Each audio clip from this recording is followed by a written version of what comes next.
നമുക്ക് ബാലിന്റെയും ഗോമതിയുടെയും നാളത്തെ നല്ലൊരു കഥ കേട്ടാലോ? അതിനു മുമ്പായി ആദ്യമായി കാണുന്നവരുണ്ടെങ്കിൽ ചാനൽ ഇഷ്ടപ്പെട്ട ഒന്ന് സബ്സ്ക്രൈബ് ചെയ്യാൻ മറക്കരുതേ. വീഡിയോ ഇഷ്ടപ്പെടുവാണെങ്കിൽ ലൈക്ക് ചെയ്യാനും നിങ്ങളുടെ വിലയേറിയ അഭിപ്രായങ്ങളൊക്കെ രേഖപ്പെടുത്താനും മറക്കരുത് കേട്ടോ.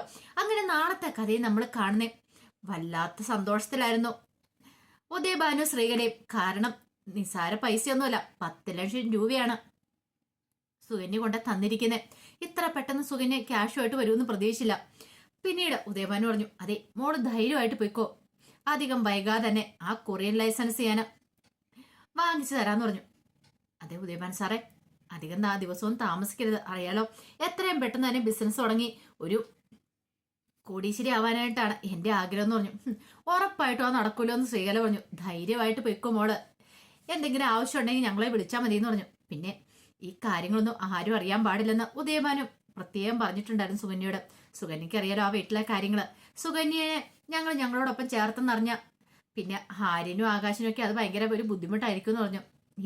ഞാൻ ആരോടും പറയാൻ പോകുന്നില്ല, നമ്മൾ 3 പേരില്ലാതെ വേറെ ആരും അറിയത്തില്ല. ഇനിയിപ്പോ ബിസിനസ്സും കാര്യങ്ങളൊക്കെ സ്റ്റാർട്ട് ചെയ്തതിന് ശേഷം ലൈസൻസ് ഒക്കെ കിട്ടിക്കഴിഞ്ഞതിന് ശേഷം ആരെങ്കിലും അറിയത്തുള്ളൂ എന്ന് പറഞ്ഞു. അങ്ങനെ സുകന്യ ആ സ്വപ്നമൊക്കെ കണ്ട് വലിയ കോടീശ്വരിയാന്ന് സ്വപ്നം കണ്ടിട്ടാണ് പോകുന്നത്.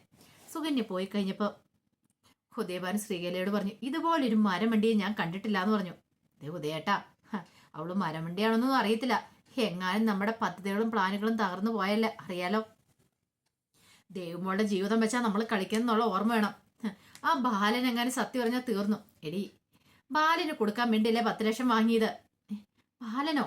അതെ, നീ വാ ഞാൻ പറയാന്ന് പറഞ്ഞു. അങ്ങനെ ശ്രീകലയും കൂട്ടി വീട്ടിലേക്ക് പോയി. പിന്നീട് ശ്രീകലയോട് പറഞ്ഞു, ഈ 10 ലക്ഷം രൂപ കൊണ്ട് ആ ബാലന് കൊടുക്കണം, അല്ലെങ്കിൽ ദേവമോളുടെ ജീവിതം അവതാളത്തിലാവും. എന്റെ മനുഷ്യ, കിട്ടിയ പൈസ കൊണ്ട് അയാൾക്ക് കൊടുത്ത പിന്നെ നമ്മൾ എന്ത് ചെയ്യും? പിന്നെ കൊടുക്കാതിരിക്കാൻ പറ്റുമോ? 10 ലക്ഷം കൊടുക്കാതെ ഞാൻ ഏറ്റുപോയതല്ലേ, അത് നിങ്ങളുടെ ബുദ്ധിമോശം. നിങ്ങൾക്ക് ഇങ്ങനെയൊക്കെ വല്ലതും പറയേണ്ട കാര്യം ഉണ്ടായിരുന്നോ? അതെങ്ങനെയാ പൊങ്ങച്ച പറയാൻ നിങ്ങളെ കഴിഞ്ഞിട്ടുള്ളൂ. എടി പിന്നെ ഞാൻ എന്താ ചെയ്യണ്ടേ? വലിയ ബിസിനസ്സുകാരനാന്ന് പറഞ്ഞിട്ട് ബാലിനെ സഹായിക്കാൻ പറ്റിയില്ലെന്ന് ബാലൻ വിചാരിക്കില്ലേ? അപ്പൊ അതുകൊണ്ടാ ഞാൻ ഇങ്ങനെ ഒരു പ്രവൃത്തി ചെയ്തേ, അല്ലാതെ ചെയ്യത്തില്ലായിരുന്നു പറഞ്ഞു. ഇനിയിപ്പോ ആ ബാലിനെ ഒന്ന് പോയി കാണണം, കണ്ടി പണം കൊടുക്കണമെന്ന് പറഞ്ഞു. അങ്ങനെ ഉദയഭാനു എന്ത് ചെയ്തു, ബാലിനെ കാണാനായിട്ട് പോവാണ്. വലിയ കാറൊക്കെ വിളിച്ചാണ് ഉദയഭാനു പോകുന്നത്. പിന്നീട് ബാലിനെ വിളിച്ചിട്ട് അത്യാവശ്യമായിട്ടൊന്ന് കാണണം എന്നൊക്കെ പറഞ്ഞു. അങ്ങനെ ബാലൻ വന്നു. ബാലൻ വന്നിട്ട് ചോദിച്ചു, അല്ല എന്താ ഉദയഭാനു സാറേ അത്യാവശ്യമായിട്ട് എന്നെ കാണണമെന്ന് പറഞ്ഞേ, പൈസയുടെ കാര്യത്തിൽ വല്ല തീരുമാനമായെന്ന് ചോദിച്ചു. അപ്പൊ ബാലിന് ഒരു പ്രതീക്ഷയുണ്ട്, തന്നോട് അവധി പറയാൻ വേണ്ടി വിളിച്ചിരിക്കുന്ന. ഇന്ന് അയാളുടെ കള്ളത്തരങ്ങളൊക്കെ കയ്യോടെ പിടികൂടണം, അങ്ങനെ വെറുതെ വിട്ടിട്ട് കാര്യമില്ലോ എന്നൊരു ചിന്തയോട് കൂടിയിട്ടാണ് വരുന്നത്. അപ്പോഴും ഉദയഭാനു ഭയങ്കര സെറ്റപ്പ് നിൽക്കുന്നു. വലിയ വില കൂടിയ കാറിലൊക്കെ വന്ന് ഇറങ്ങുന്നു. അതൊക്കെ കണ്ടു കഴിഞ്ഞപ്പോൾ തന്നെ ബാലിന് ചെറിയ സംശയങ്ങളും കാര്യങ്ങളും തോന്നിയായിരുന്നു. എന്നാലും ബാലിനതും മുഖത്ത് പ്രകടിപ്പിച്ചില്ല. ബാലൻ ചോദിച്ചു, അല്ല സാറേ കാര്യം എന്താണെന്ന് വെച്ചാൽ പറഞ്ഞില്ല, എന്നെ വിളിപ്പിച്ച എന്താന്ന്, പണം തരാൻ വേണ്ടിട്ടാണോന്ന് ചോദിച്ചു. അതെന്ത് ചോദ്യ ബാല, ഈ ഉദയഭാനു ഒരു കാര്യം ഏറ്റെടുത്തിട്ട് പിന്നെ ആ തരത്തില്ലേ, അക്കൗണ്ടിൽ ചെറിയ പ്രശ്നങ്ങളും കാര്യങ്ങളൊക്കെ ഉണ്ടായിരുന്നു, കുറച്ച് ദിവസം ഒന്ന് ഡിലേ ആയി. അത് ഞാൻ പറഞ്ഞായിരുന്നല്ലോ ബാലിനോട്. ഇപ്പൊ അക്കൗണ്ടിലെ പ്രശ്നങ്ങളൊക്കെ മാറി, പൈസ ഞാൻ കൊണ്ടുവന്നിട്ടുണ്ടെന്ന് പറഞ്ഞു. പൈസ കൊണ്ടുവന്നിട്ടുണ്ടെന്നോ? അതെ, എന്താ ബാലിന് വിശ്വാസം വരുന്നില്ലേ എന്ന് ചോദിച്ചു.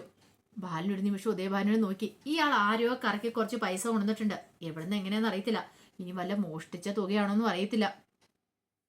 എന്താ വേണ്ടതെന്ന് ബാലിനൊരു നിമിഷം ചിന്തിക്കുകയാണ്. പിന്നീട് ഉദയഭാനു പറഞ്ഞു, ഈ 10 ലക്ഷം എന്നൊക്കെ പറഞ്ഞ എനിക്ക് 10 രൂപ പോലെ ഉള്ളൂ, ബാലിനറിയാലോ കോടികളുടെ ബിസിനസ് കൈകാര്യം ചെയ്യുന്ന ആളല്ല ഞാന്.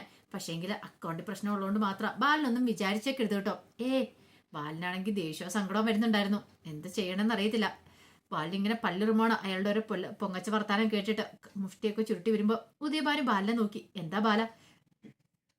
പെട്ടെന്ന് ബാലിന് മുണ്ടക്കങ്ങോടും മടക്കി കുത്തുവാണ്. അപ്പോഴേക്കും ഉദയഭാനു പറഞ്ഞു, എന്താ ബാല, ബാലിന് എന്തെങ്കിലും പ്രശ്നമുണ്ടോന്ന് ചോദിച്ചു. എന്താ? അല്ല പൈസ തരാൻ വേണ്ടിയാ വന്നേ.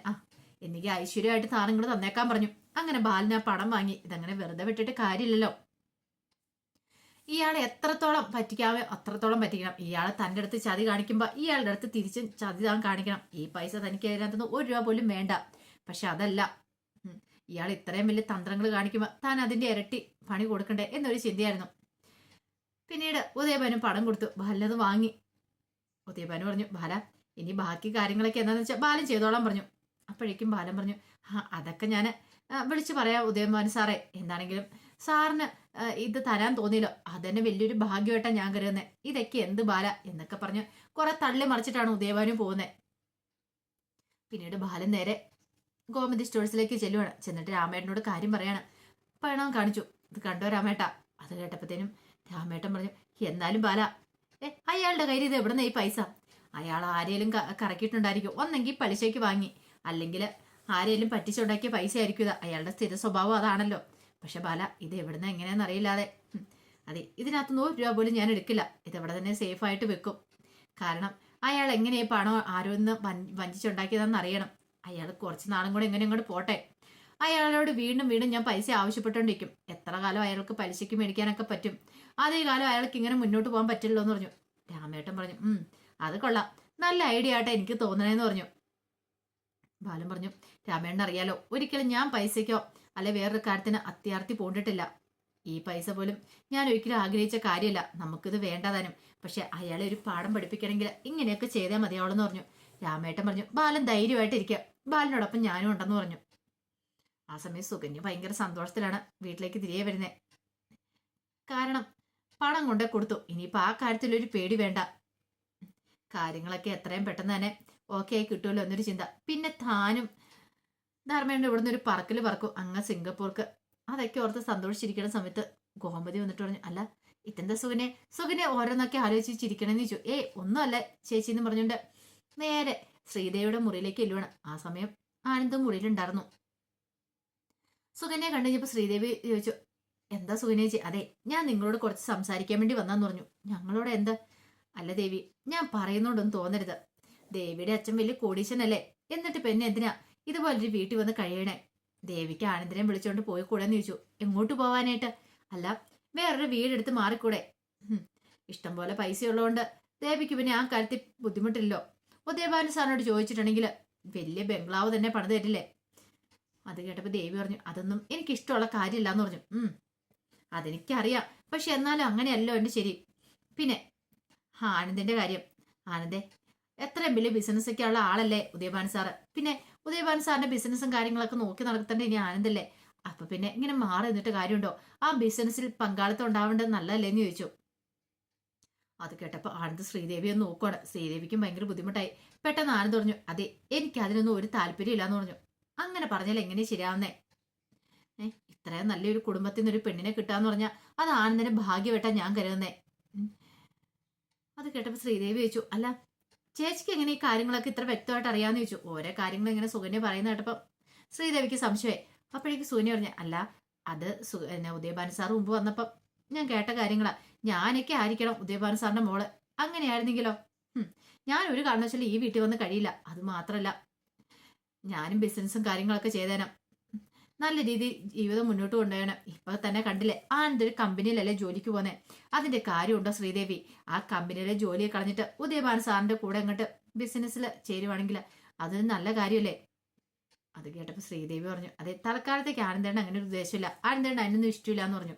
അത് ശ്രീദേവിയുടെ കഴിവില്ലായ്മ. ശ്രീദേവിയാണ് ആനന്ദിനെ പറഞ്ഞ കാര്യങ്ങളൊക്കെ മനസ്സിലാക്കാനായിട്ട്. അപ്പോഴേക്കും ആനന്ദ് പറഞ്ഞു, സുകന്യേച്ചി തൽക്കാലത്തേക്ക് എനിക്ക് അതിന് താല്പര്യമില്ല. സുകന്യേച്ചി പോകാൻ നോക്കാൻ പറഞ്ഞു. സുകന്യ മനസ്സിൽ പറഞ്ഞു, താല്പര്യമില്ലേ വേണ്ട, ഞാനും എന്റെ ധർമ്മേണ്ടും പോയി ബിസിനസ് ചെയ്തോളാം. നിനക്ക് താല്പര്യമില്ല, എനിക്ക് എന്ത് ചെയ്യാൻ പറ്റും എന്നൊക്കെയാണ് സുകന്യ മുറിയിലേക്ക് നിന്ന് പുറത്തേക്ക് പോന്നെ. ആ സമയം ആനന്ദ് ശ്രീദേവിയോട് പറഞ്ഞു, ശ്രീദേവി ഉറപ്പായിട്ടും സുകന്യേച്ചി നിന്റെ വീട്ടിൽ പോയിട്ടുണ്ട്. നിന്റെ അച്ഛനും അമ്മയും കണ്ടിട്ടുണ്ട്. എന്തോ തരികടെ ഒപ്പിച്ചിട്ടുണ്ടെന്ന് പറഞ്ഞു. ശ്രീദേവി പറഞ്ഞു, അത് എനിക്കും പേടിയുണ്ട് ആനന്ദേട്ട, എന്താ ഏതാണെന്നും അറിയത്തില്ലോ എന്ന് പറഞ്ഞു. ഇനിയിപ്പൊ എന്തൊക്കെ പ്രശ്നങ്ങളുണ്ടാകുന്ന അറിയത്തില്ല. ഒരു പക്ഷേങ്കിൽ കുറച്ചു ദിവസം കഴിയുമ്പോൾ അറിയാം. എന്തോ ഭയങ്കര സന്തോഷത്തില്ല സുകന്യേച്ചി. ഇനിയിപ്പം നിന്റെ അച്ഛനും അമ്മയും സുകന്യേച്ചിയെ പറ്റിച്ചിട്ടുണ്ടായിരിക്കുമെന്ന് ചോദിച്ചു. ആനന്ദേട്ട അങ്ങനൊന്നും പറയരുന്ന് പറഞ്ഞു. ഉള്ള സത്യാവസ്ഥ ഞാൻ പറഞ്ഞ എന്താ നിനക്ക് ബുദ്ധിമുട്ടാന്ന് ചോദിച്ചു.